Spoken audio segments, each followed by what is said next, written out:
Which FPV drone should I choose? The DJI Avata or the Avata 2? Let's make an in-detail comparison, and in the end of this video I'll tell you which FPV drone would be the best for you. Let's talk about the cameras, which is an exciting topic because on the DJI Avata we have a 1/1.7 inch sensor. But the DJI Avata 2 has a 1/1.7 inch sensor, which means it's bigger and it can catch more light. So what that means in detail is that you will get a better quality and more details, a higher dynamic range. So the shadows won't be too black anymore and the highlights won't be overexposed. So that's a big point for the DJI Avata 2. And talking about the camera, there's even more. You now can film in the D-Log M color profile, 10-bit, which means you will have lots of flexibility in the color correction, while the DJI Avata first generation only has the D-Cine-like color profile, which is good for color grading as well, but doesn't have all the capabilities that the Avata 2 offers. By the way, if you want one of my LUTs for free, check out the link in the description. The Avata 2 also features the improved Rocksteady 3 stabilization, and I can tell there's a big difference. Even when doing more aggressive and faster moves, the video stays extremely smooth. It's definitely better than on the Avata 1st gen, but if you want the smoothest stabilization possible, you can also film in wide. Then your video file will include gyro data, which can be used to stabilize your footage in gyroflow. But currently I use Rocksteady because it's an easier workflow and the results are great. So the point for the camera definitely goes to the Avata 2.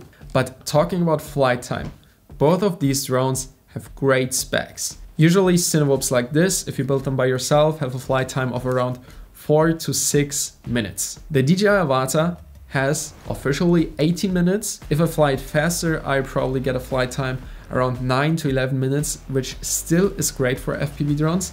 And the Avata 2 has an official flight time of 23 minutes. And I actually get around 17 minutes flight time. So both of them offer great flight time, but if you think of self-built FPV drones, both of them are just great. So it's a draw. If you like this comparison so far, make sure to leave a like.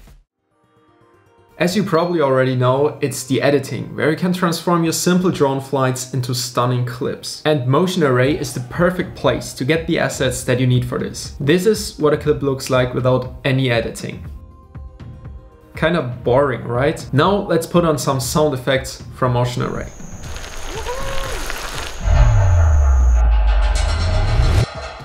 This brings your clips to life. And then you can add some overlays.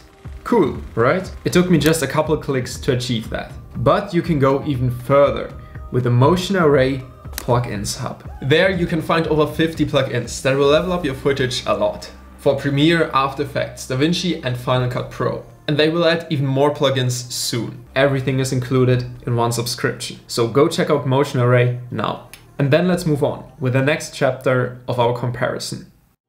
A really important point for FPV drones is the transmission. Talking about the range, the Avata in FCC mode can fly up to 10 kilometers away, which only is if there aren't any trees or mountains between you and the drone. And the Avata 2 can fly up to 13 kilometers. Yeah, it really depends on the location. But what I can tell you is I feel the difference of the O4 transmission system because the DJI Avata first generation has the O3 transmission system, which still is good, but the Avata 2 is better. You can fly further away, which will bring you more security, more fun. So that's a point for the Avata 2. You can also power the DJI Avata 2 via power bank. Like you probably can't fly while doing this, but you can charge it in your backpack on your travels, especially if you're around with a camper van. This is awesome. And I really miss this feature on the DJI Avata. You always have to use the external charger to charge the batteries, but now you can charge the DJI Avata 2 batteries with the Avata itself. It takes a bit more time, around 88 minutes, while it only takes 45 minutes on the charging hub, which is included in the combo with 3 batteries.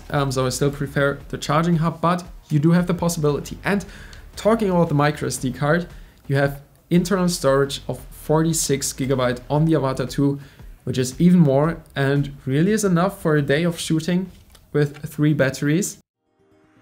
But it's not only about the drones, it's also about the controllers.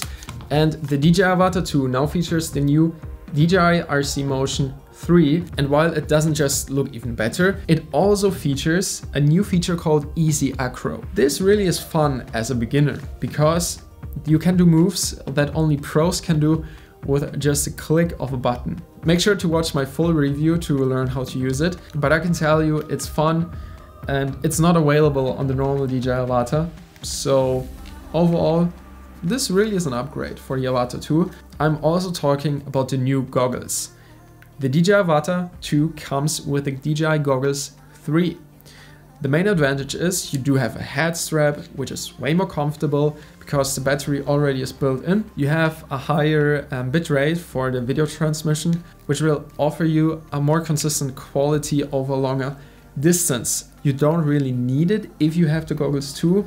I will put some information about the compatibility right here, because currently I don't know if the DJI Avata 2 will be compatible to the Goggles 2, but I guess DJI will figure something out, maybe not up in launch, but yeah, you can just read the text over here.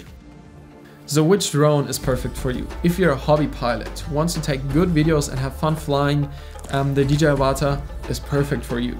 It has all the features you need and it really is fun flying. But if you want to upload your videos to Instagram, to YouTube, and show them proudly to your friends with a better quality, then the Avata 2 is your go-to.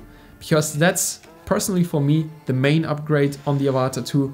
You have a better camera quality with a new color profile and you have a long flight time. These are my main reasons why I would upgrade to the Avata 2. And if you do things more professionally or upload them on social media, then I would really recommend you to go for the Avata 2. So in the end, let me know in the comments what's your current FPV drone, and if you want to upgrade or if you want to start with the DJI Avata 2, because even for beginners who never flew FPV drones before, the Avata 2 is great. It has some security features, everything is connected if you buy the combo. It's so easy to start with and you have good quality, all you need as a beginner and even as a more professional FPV drone pilot. Make sure to follow for more videos, and if you like this video, leave a like. See you soon.